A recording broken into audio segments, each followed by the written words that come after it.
This episode is brought to you by Progressive Insurance. Fiscally responsible, financial geniuses, monetary magicians. These are things people say about drivers who switch their car insurance to Progressive and save hundreds. Because Progressive offers discounts for paying in full, owning a home, and more. Plus, you can count on their great customer service to help you when you need it, so your dollar goes a long way. Visit Progressive.com to see if you could save on car insurance. Progressive Casualty Insurance Company and Affiliates. Potential savings will vary. Not available in all states or situations. Every team, every topic, everywhere. This is Bleav. Doesn't matter if you're an Indian or if you're a Warhawk. The ULM mention is the greatest. You'd hope for the best as a ULM fan, but this is the Bleav in the Warhawks podcast with hosts Dusty Thibodeaux and Regian. Chase, you always have such great insight. Tibbs is going to bleep it all. What are these guys always talking about?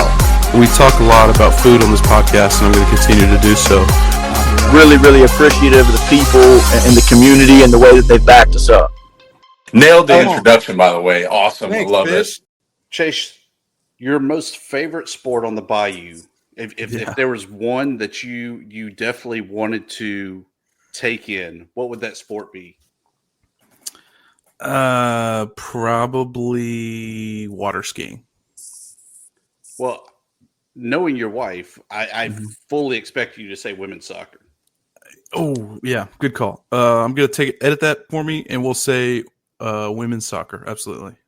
Excellent choice. Thank you, sir. For me, there was nothing better than being down the left field line, having the haze of the smoke, eating some ribs, drinking some canned beverages at the baseball game. In fact, my first year on the Bayou, we had LSU come to town. I had never seen more rebel flags or purple and gold in that stadium in my entire life. Sounds like a nightmare of mine, Tibbs, to be honest. I mean, it's proximity to West Monroe. Yeah, I got you. When I was there, it was Smoke Laval, but since then we've evolved, and we have a new leader of the club for ULM baseball. Ford Pemberton, coming in from Memphis, joins us. Coach, welcome to the Bayou. Excited to have you. Thank you very much for having me. And I plan to, get that left field back and get the smoke rolling again. So I'm glad you brought that up. Love that, Coach. It is always good. So first things first, you come from Memphis where you have a strong recruiting background. So that part should really be no different coming into the Sun Belt. Probably one of the better mid-major leagues in all of college baseball. How do you kind of take that from the Southland days that you had and bring that to ULM and bring that success to the Sun Belt? Yeah, well, like you said, I think it is a really good league. And, I was just talking earlier to another coach, just kind of the similarities of the American and the Sun Belt. I think the Sun Belt is the best, mid-major league in the country, and probably better, than one or two of the Power Fours at times. I mean, it's been a very strong last 4, 5, 6 year history with teams being in the NCAA postseason. And so, just kind of talking about the similarities of the leagues, just the way, a Friday night guy and a Saturday night guy pitch, there's a lot of, obviously you're going to have front end stuff, but there's usually a big arsenal in this league of, the fastball and the breaking pitch and a cutter. And I'm watching these, just kind of relative to the SEC or whatever, just in the World Series, a lot of times it's kind of two pitches really dominating. It's really good velo. And so, it's a little bit different arm to attack in this league, so to speak. But the players are really good. And just, I feel like in the Southland Conference, you can get a good player and you might get a notch below of what you think is a really, really, really good player. And you figure out how to develop, whatever that notch is, that might just be a tick below. And then, same thing in the American. So what you're navigating these days is, how can you be a really good year-to-year coach, obviously with the landscape of the portal? Like, are you really building a culture these days, when you say the word culture, or are you really building and establishing like just a program way, or are you just leaning on the fact that you can talk to your staff about being adaptable, just kind of adapting to the different personnel that you bring in, or maybe the one that you just leave? We brought in 2 players my first year at Memphis that we were very excited about, and they had tremendous years, and they just played in the SEC this year. We didn't retain those players just because you know how it goes right now. And so it's figuring out, to answer your question, yeah, excited about the league. The background, obviously, you establish kind of your roots. Our recruiting ground was, kind of the coast, Houston to Florida a little bit from Nichols. We had some people from all over the country, and the same thing at Southeastern. And then even more at Memphis, I was recruiting the United States, and it was a brand that was, just a little bit bigger. When I call a kid on the West Coast or up in the Northeast, like they know that Memphis brand. And so, I really like the brand here, and reaching out to kids and talking about the University of Louisiana Monroe and talking about the Louisiana culture, something I'm very excited to be able to do again. And so, it's been a whirlwind, and I'm looking forward to, tackling this roster and seeing what we need to do and bringing players in and going from there. Yeah. I mean, you're a regional guy, being from Houghton there, but what about the ULM job was really the thing? Like, what was it, Hartwell, that just kind of sold you on it, or were you more familiar with it? You worked there with Corey Barton. Did he kind of give you the inside Iggy, so to say, of what was going on in Monroe? Yeah, well, there was, I think back to my time at Nichols, like we played ULM in a fall exhibition. And they came down, and just kind of seeing I was friends with some coaching staff members for them, and just kind of see how Fed's plan going in and what was going on. Like just being from North Louisiana, I always knew about, obviously Northeast Louisiana, and then the transition to ULM, and I went to some games in the 90s. I always just liked the school. I had a thing for the school. And then when we played them, and so just being familiar with, the type of players that they were getting in the state, and who they were signing. I really don't know. Like I knew there was going to be a process for me, to get in touch with, Hartwell once the time got there, but I was just ready for the call. I kind of had the conversation in my head, 100 times, 200 times, and I guess that's just being prepared. But we had a really good first talk, and we had a vision. And I just talked about what I wanted to do. I had to talk like I had been a head coach before. And I've never been a head coach on paper, but I can tell you this, the last 5 or 6 or 7 years as an assistant, I kind of started preparing to make decisions and look through the lens of being a head coach. And what would I do if I'm a head coach, and what would I not do? And because I knew this was my goal. I wanted to be a Division I head coach. I knew how hard the jobs were to get. I knew how, just sacred they were. I kept saying that, like, these jobs are so sacred. They're so tough to get. There's 300 in the country, but there's really probably an eighth of that I'm actually a fit for. I'm a Southern guy, and it's just, I'm Louisiana. I like this part of the country. I really can connect to these players. And so we had a really good conversation, and I just told him kind of my plan and my vision and what I was going to do to what, in my opinion, felt like getting it going in a direction that I felt could be successful and sustainable. And we talked for an hour and 2 minutes, and it ended with, what is your schedule for the week? Could you possibly be here tomorrow to meet further? And I said, as soon as I drop my kids off to daycare, I'll be there. And so obviously I checked with, my boss at Memphis, Matt Reiser, and he was, he couldn't be happier. He supported it. He said, man, go down there and get a job. And so it happened very quickly, and, that's okay. That's okay. I don't question it at all. Yeah, he had some nice things to say about you. And you forgot to mention that you also checked with your wife, and she said, yeah, go ahead. Yes, I did check with my wife, yeah. I'm really interested when we talk about, coming into a place like ULM or coming into a Division I coaching job. Where do you start? You kind of talked about recruiting earlier. Is that ground zero for you? Do you lay that foundation with type of players you want? Is it, staff? Like, where do you start in a job like this? Just thinking back to once this thing was going to happen, I just, I had a relationship with a coach that was on the staff. Okay. And so the first thing I did was, he was someone that I trust and I've really respected for a long time. And I knew that would be someone that I wouldn't want to keep on my staff or keep around. So there's some things in the works there to make that happen. I sat down with him and I went over the roster, and really, Wednesday, Tuesday, the offer happened, and Wednesday, I think it kind of became, official.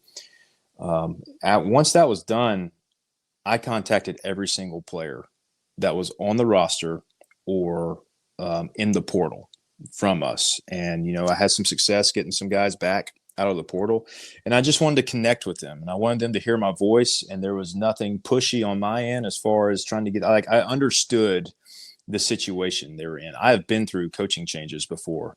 And so, I just wanted to talk to them and just kind of share hey, this is my plan. This is what I'm going to do. All I'm asking you to do is listen. It might be a different energy. I'm not going to sit here and say that this is the absolute right way and we're changing everything, but this is what I have a plan for.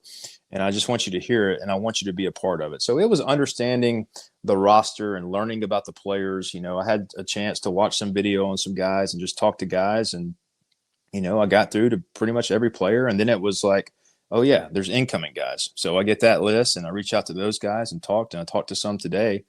And so, yeah, just understanding the roster, knowing which direction to hit and what we got to do. And then so after tackling the roster, obviously while this is all going on, you're trying to do paperwork and get, contracts signed and all of this. While that's going on, I'm learning the ins and outs of how the scholarships work here and getting back familiar with, the in-state money with tops, and just understanding how there's so much that goes into it.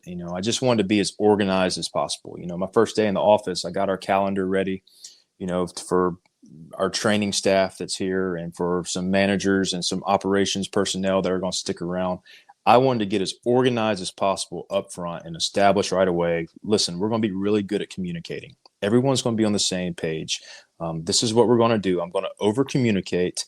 And just kind of like, it's kind of like once those gutters pop up on a bowling lane, you know what I mean? Like it's just kind of setting the gutters up or the blockers where we can kind of keep everything going back towards the middle. So it's definitely been a whirlwind. I feel like I've been pretty efficient at getting this, but at the same time, I don't know if it's just now the head coach in me, I feel like I'm behind, so to speak. But I don't know if I am or not, but I just feel like if I keep thinking that way, it's going to keep me doing something and keep going. So I apologize, guys. I'm giving long-winded answers. So no, it's perfect. Yeah, no, it's great. Yeah. Great analogies in there. I love it. Yeah, dude. That's cut great. me off whenever you want. No, I don't want to cut. I want you to run, brother. You're good. Yeah. Yeah, but it's just, tackling everything from different avenues. I met with our SWA today to go over like our out-of-state scholarships and, what the housing costs and how I can present our offer to recruits. Like I want this done now and I want it to look professional. And so as soon as we get guys coming on campus here in the next, 3 days, it's like I've been here for 10 years. So I want to tackle that on the front end and just be as organized and prepared as we can. At the same time, I'm hiring and finalizing a staff. So it's a lot. It's a lot. This is actually a getaway for me. This is me relaxing on a podcast, talking to you guys. Talking to me and Tibbs. Huh? I appreciate it. That's the first time someone's ever said it's relaxing to be with us. Most of the time they're stressed and worried. And then by the time it's over with, they're like, when are we starting? I was like, what do you think we've been doing? Yeah. But Coach, with the new kind of roster limits, I think that's a weird way of always saying it now because everyone says scholarship limit, but it's roster limits. It's 34 for baseball. Where does your roster stand right now, kind of coming in, knowing that you've pulled some guys back out of the portal? Presumably you've already talked to some guys about jumping from other schools via the portal to ULM. So where does that roster kind of stand right now? We're in the mid 20-ish range. I gotta, we had some commits the past couple days, so I can't talk about them yet until it's done. But we're kind of right where I thought we would be. There's a plan for how many we want to bring in. We're still kind of getting clarification. Listen, this roster thing it is fluid as can be. There's going to be, I don't know if the word is a waiver or what, but there's going to be players you can designate that you can keep, and it allows you over 30. Listen, you'll hear about it soon. It's a lot of stuff going on. And so it's learning that, it's figuring out your depth and what you want to do. How many bodies do you want to bring in? And, with a 34-man roster, you got to be sure. Like, I got to tackle and do some homework and research on guys coming in. And I'm just trying to get this thing balanced. It's the good thing is, and I talked to some guys about this the other day, when we were hired at Memphis, we were hired on June 18th, right? So there's about a week buffer zone in there where I'm a little bit of ahead of where I was 2 summers ago. When I got that job, there were 16 players on the roster, and we didn't hire a pitching coach until July. So it was a lot of figuring some stuff out.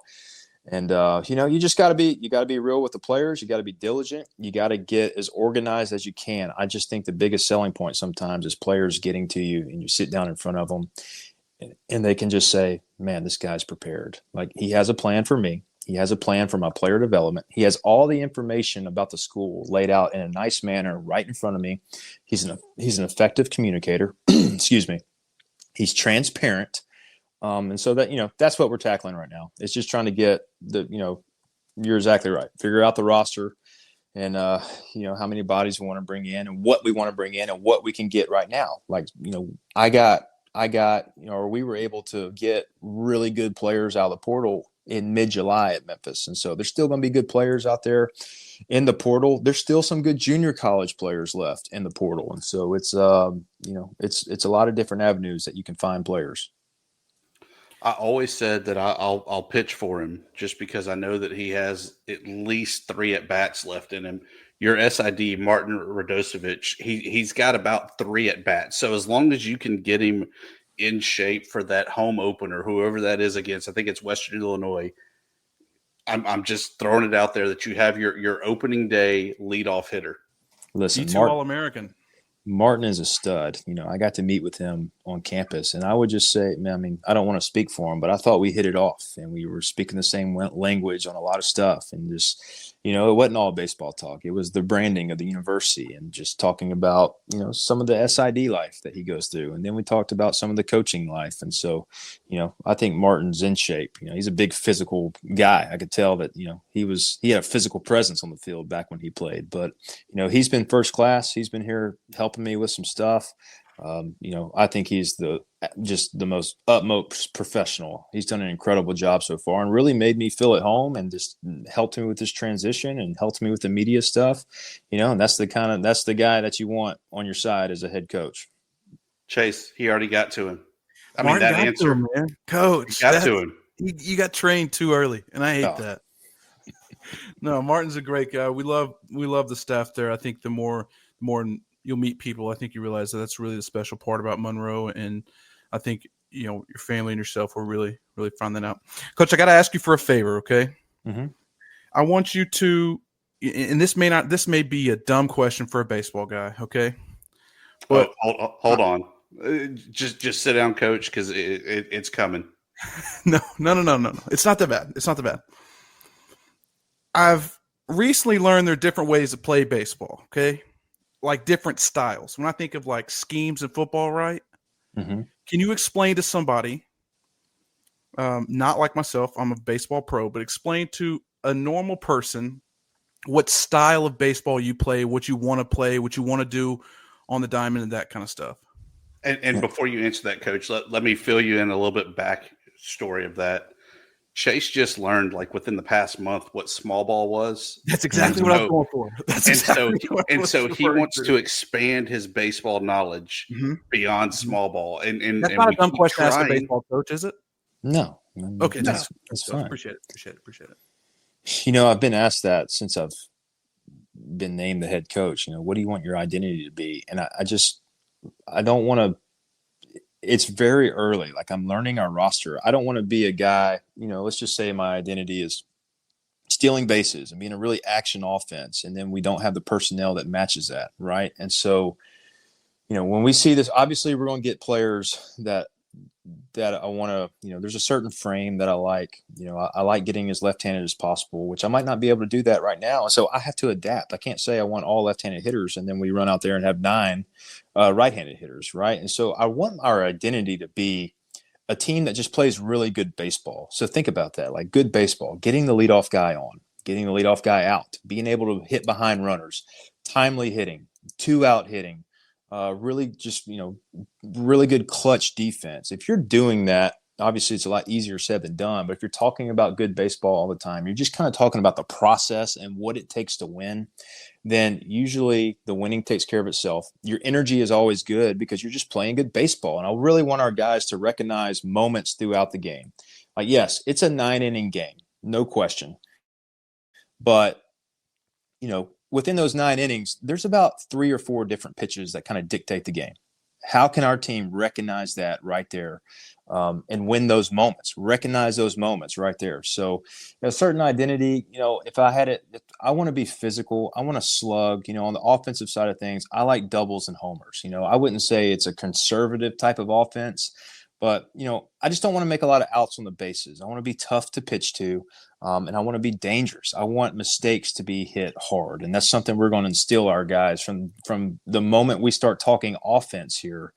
It's going to be I want one that can run the ball out of the yard and split the gaps and be able to take 2 bases all the time. I want to hit the baseball and the first base runner be able to be a third, and I want the or he scores on a ball in the gap, and the batter runner is standing there at second at the end of the play. And so I want a physical offense, and I want a dynamic offense. I do want to see the tools. I need a couple guys that can run. I need some guys that can put the ball in play. Probably 6 or 7 of those guys, and then I need 2 to 3 guys that can just hit double-digit homers for us. And so it's finding that balance. And at the same time, these guys have to be able to play defense. So it's being a really good evaluator and developing. Obviously, I want my corner guys on the field to learn how to hit for power and have that physical presence. And then I want my middle guys to just be athletic and really skilled players. So there comes some thinking to building a roster on the defensive side of things with the pitching. Like I want to attack hitters.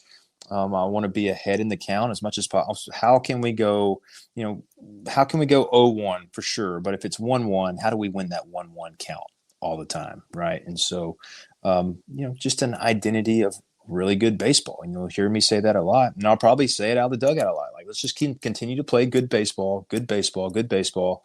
And the game just kind of takes care of itself. So, how you develop that, I think it's the way you practice a little bit, and probably the way you inter-squad. You might come to an inter-squad in the fall and the scoreboard says, 40-37. Well, we're just going to keep score on us taking care of the process and doing the right thing. Maybe it's a runner at second with no outs and we hit a backside ground ball for an out, and the runner's now at third with less than 2. Like, that is productive. That is, that's a point in that regard. And so just kind of teaching our guys the process of winning. And I think the game will take care of itself. When you talk about, Tibbs talked about roster earlier. If you had an ideal roster, and I know this may be an unfair question, might be a dumb question, but if you have your ideal roster of 34, how many of those are pitchers versus position players? Like, how do you break that down? That is a really good question. And the number I've kind of fallen on, I believe, is 15 hitters and 19 arms, so to speak. You're not necessarily going to use 19 arms in a season. I mean, you might, but listen, guys get injured. It's a long season. And so, with 15 hitters, you got to have some guys that can play different positions. Obviously, you have to have depth at the catching position, a really hard position. And so it's, I alluded to it earlier, like, you can't miss on your evaluation. Obviously you are sometimes, but you've got to be as good as you can be on your evaluation and, really bearing down on how a guy's feet are moving whenever you're recruiting, and really bearing down on how he is in the box. Is he giving ABs away, or is he, he's constantly swinging at good pitches that are close to him where he can do damage. And so, that's something that I'm kind of, talking in these. I have interviewed a lot of coaches for some spots on the staff. There's a lot of people interested in coming here. And so, I am constantly talking about, well, what is your evaluation of this? And how would you evaluate this player and all of this? And so you got to be a really good evaluator. You got to be a really good developer of talent. And you got to teach guys how to be versatile. We play on turf a lot. I've always worked with infielders. I need my infielders to know how to play different positions, so we're not just stuck at a position. So we're really a defender. And when I move around on the infield as a defender, I'm understanding, I'm going to play my angles differently on the corners versus how I would up the middle, and third base and first base are really one-handed positions, and understanding you're playing angles where you might go backwards sometimes in the 6-hole. And so, if I move to second base, now how do I play the angle in the 4-hole deep there, moving towards right field? So it's teaching guys how to be versatile, teaching them just how to be baseball players and defenders. So moving them around and, that's not a lot of players. They got to be able to know the game and move around. For fans wanting more than just the score, Warhawk Report dives deeper into ULM athletics with expert analysis, recruiting updates, behind-the-scenes access, and real-time updates. Whether you are a diehard fan or just curious about the Warhawks, we've got you covered. Subscribe today at warhawkreport.com. Smart coverage, real insights, all Warhawks. warhawkreport.com.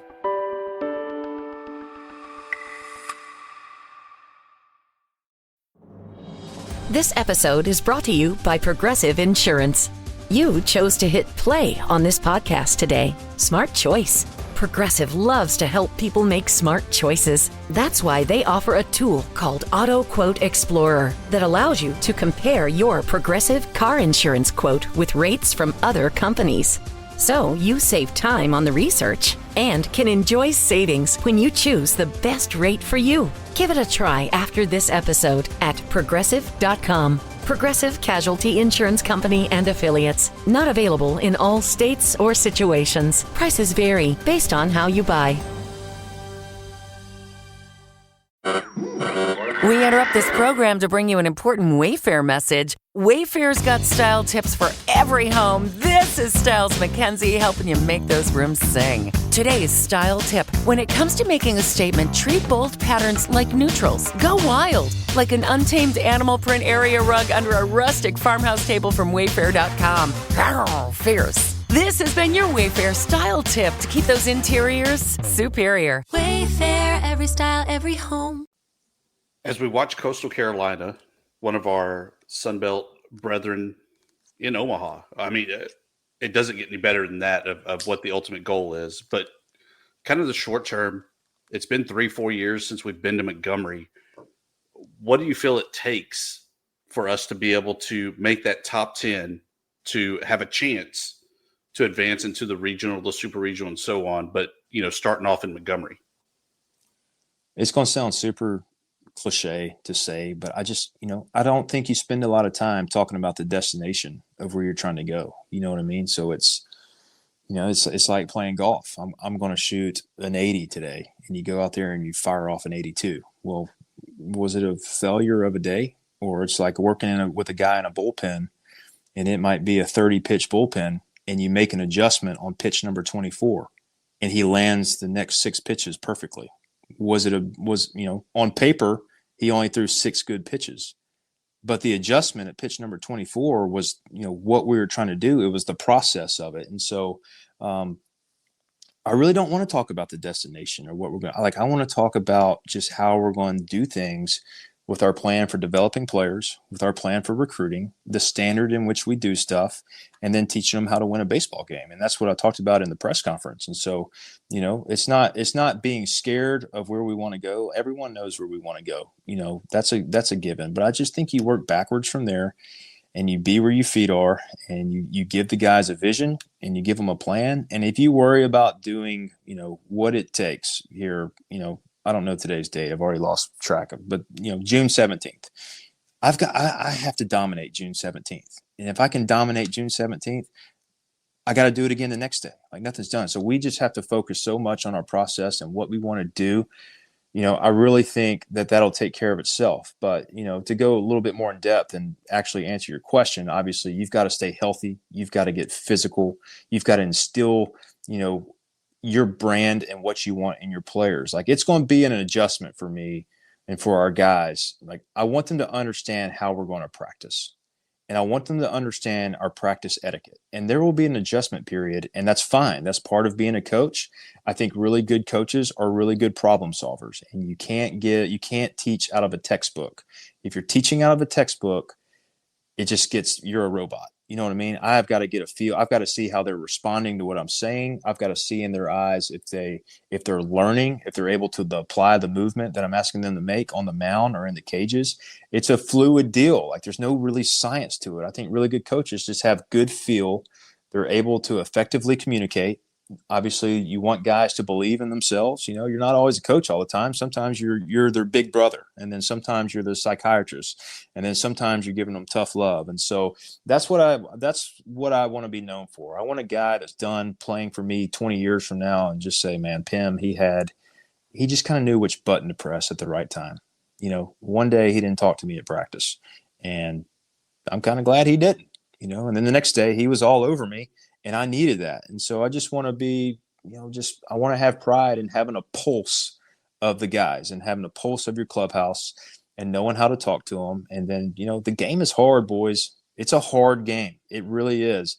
I don't want to make it harder for them. It is a tough game. And sometimes you have to coach and teach for 56 games to learn how to win that thing at the end. All right. And so it's going to be a constant teaching. It's going to be constant motivating, and it's just going to be, now I'm getting fired up talking about it. I'm ready to go, but it's just, I'm so glad to be here. Like I woke up this morning, I was here late last night, and I woke up this morning, I just walked out to the ballpark, and I was like, man, this is beautiful. And I picked up 3 pieces of trash, and I pulled a weed out of the grass right behind the stadium, and I want to take care of it and love this place, and I want our players to love this place. And, I want them to fall in love with where they are. These days with the transfer portal, they might not graduate from your school, which I want them to, and I'm going to do everything I can for them to. But if they're here for 10 months, they're going to cherish this thing. They're going to love this place. And so it's sacred, and I'm treating it like it's a Fortune 500 company, and I'm the CEO and driving the bus, and I just want to make it better for everybody. And I want to delegate, and I want them, I said this in the press conference, but I want to be a gatherer of people. And when we get this thing going how we want, I want every single person that we gathered in this thing to be able to say, we don't do that without me. And I'm talking about them, like them doing their part. So it's, I'm excited. Let's get on the field right now. Y'all go get your gloves, and I'm going to hit you some fungo. Oh, I love it. Coach, more important than what the roster looks like, the goals, the strategy. Monroe's a great place for food. Where have you been to eat? Where did they take you on your interview meal? We need the inside scoop of the real news that happens in Monroe. So the first night I went to Doe's, and they put a ribeye. Excellent. They put a ribeye in front of me after the appetizer of tamales with chili on top of it. Oh, he can't beat him, dude. Can't beat him. You're right. Yes. And I had a glass of water to drink, and it was it was a great meal, but I really didn't focus on eating it because I was with some important people that were invested in the program and were asking really good questions. And I was just, I was in baseball mode. So I probably didn't get to enjoy it as much as I wanted to. But, once the family gets down here, that's a place I'm going to take my wife. It was terrific. Let's see. The next day, I had breakfast at Delta Biscuit. Now, I'm a huge coffee guy.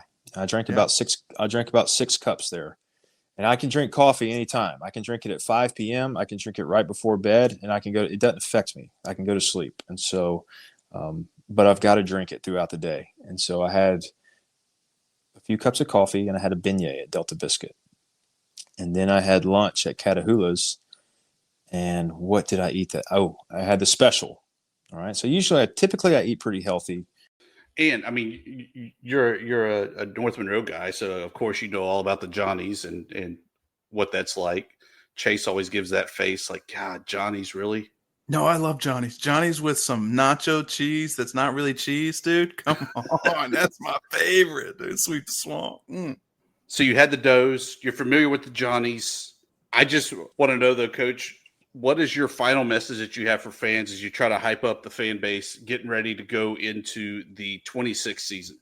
I just want them to come out and watch this ball club. It's we're in a part of the country where in February opening weekend, it's comfortable, and come out here and get the grills going, and let's watch good baseball. And here's the thing: the more people that get into that stadium, the easier it is for our guys to play really well. And so, I want them to come watch a good brand of baseball. I'm going to get, Martin's going to be by my side. We're going to get with the admin, and I just want an incredible family atmosphere. That's fun for families to come to. I'm a little bit of a hockey guy, and I see the Monroe Moccasins in town, and they have great crowds. And I want to, I want those same fans to come to our games and enjoy. You can enjoy hockey some nights, and you can enjoy baseball on the bayou some nights. It's Division I baseball. It's the highest level of amateur baseball in the world, right here in Monroe, Louisiana. And so I want them to come out. We're going to put our heads together. And I just want really good and fun music playing all the time at the ballpark. I want really fun fan engagement in between innings. It's, our goal one day is to have a video board at this thing. And so it's, there's something that I saw at Wichita State this past year where, they invite everyone that lives close to Wichita. If you have a motorhome, they want you to bring the motorhome there and create a motorhome tailgate experience before the game. And so that's some stuff once we get closer to the season that we're going to pump out as much as we can. But it's a beautiful ballpark. It's charming. It really is. It's a great place to watch a game. And so I just ask people to come out there and just watch this team play and support, the city. Like, our guys are going to learn about Monroe. They're going to learn about the history of the school. That'll all kind of come at the beginning of the year and maybe some days at the end of the fall when practice sessions are done. And they're just going to learn to love ULM and love this community and love this city and this part of the state. It's a special culture. It really is. And I'm looking forward to it. But we need everybody's support because I know our players will feed off of it.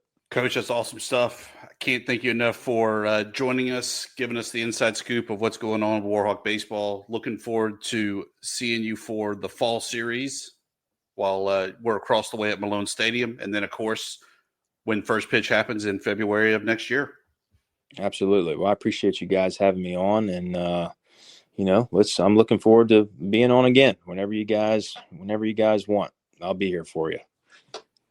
We'll finally teach Chase a little baseball. It'll be great stuff. Yeah, I want Chase to go read up on the small ball and get back to me. I can promise you I won't, but I will go to some games, Coach. Don't worry about it. Absolutely.